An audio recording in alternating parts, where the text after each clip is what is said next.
What's good, YouTube? So today we're going to have our first look on the channel at Metalfoes, as Robert McNet happened to top 8 the ARG in Oklahoma City, and we have a very detailed tournament report, so stay tuned for that. We have 3 Volflame, 3 Gold Driver, 3 Silver Red, and 3 Steelin. We have 3 Bambuku and Kieran to help with the engine, and 3 Eccentric. This is very important as a high scale that does a lot on the deck for popping back rows. 3 Terratop and Attack'em Tom Borg. So this really helps against things like Anti-Spell. This deck does not auto-lose as bad as Pendulums of Past. 3 Blackwing Gofu. Again, with that note, it just kind of helps. Like, you have 8 plays right here that are total plus. 3 Pot of Desires, 2 Painful Decision, 2 MST. Again, not trying to lose to Anti-Spell and take out back rows, so we're not losing to Strike. Metalfoes Fusion, 3 Metalfoes Counter, a Combination, an Emptiness, 3 Strike, and a Solemn Warning. That is 43 in the main deck, I believe. We have 2 Orichalc and 1 Crimsonite, 1 Big Eye, 1 Castel, a Break Sword, a Gram Pulse, a Totem Bird, Tzolk, Crystal Wing, Synchro Dragon, Void Ogre Dragon, Ignister. A lot of people don't recall that Tzolk can summon that card. 1 Scrap Dragon, 1 Black Rose Dragon, and Omega. In the side deck, we have 3 Flying Sea, 2 Ghost Ogre, 2 Max Sea, 2 Kumungus. We see this taking over Gamma Seal spot more and more. That extra damage is just not worth the rank 8 plays. 2 Pendulum Holes, 1 Raigeki, 1 Dark Hole, 1 MST, and a Storm. Just regular Storm. His matchups were against Kevin Bortle and his Mad Specters, Pendulums, and he won. Against Johnny Lee's Heralds, he won. Julian Sobrian, BAPK, he lost. David Vasquez's BA, he won. He also made top 16. Cameron Neal, BAPK, lost. Sky Cobb, Cosmo, win. Gabriel Momlin, Dragoonity, Blue Eyes, won. And Ramiro Garcia's Minerva Snows, won. And everything's pretty standard. I tried to go for the most consistency than anything else gimmicky that I've seen in other builds.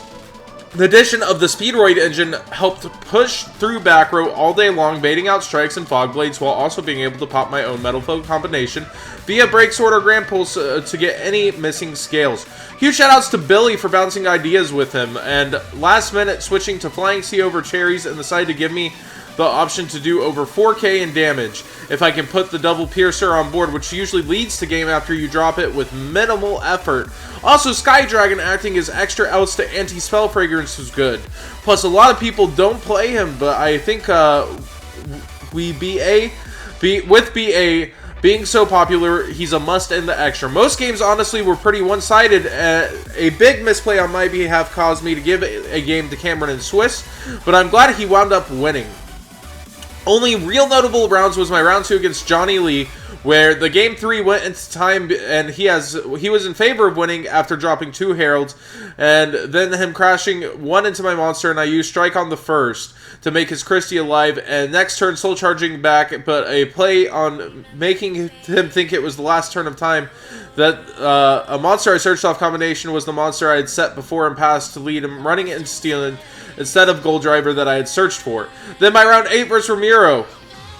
It was my most feared matchup because Minerva deck can dish out so much damage in a turn. The games are over so quickly, but we got off to a slow start in all 3 games, but I was able to get the match after getting my board blown up by Scarlight and getting to Big Eye it for game. His shoutouts are Warren's Card Shops, Matt Gideon, Nick Beeman, and Steve Billy for helping him finalize the deck. All my friends from DFW, Cam the Man Neil for winning the event, House of Champs being the only ones getting the profile, and finally for being salty, and I didn't play Jaugen like I did the regional a couple of weeks ago. Oh, and the top 16 match was against the Cupcakes. I needed to draw any Metalfoes to win the match, and the deck just wasn't feeling it. Overall, I think the deck is amazing, and I feel the version I played gave me the most opportunities to out most common scenarios expecting the meta today, and I will definitely be striving to make it better as the format progresses, especially seeing as it won the UDS and YCS Mexico in the same weekend. And he calls this deck Vanilla Beatdown. So Vanilla Beats easily taking down his spot into the top 8. Robert McNet, definitely a seasoned veteran here in Texas, and it's really good to see him topping this event. Thanks for watching, guys. Be sure to subscribe, hit that like button if you want to see more deck profiles. I'll be doing a few more today.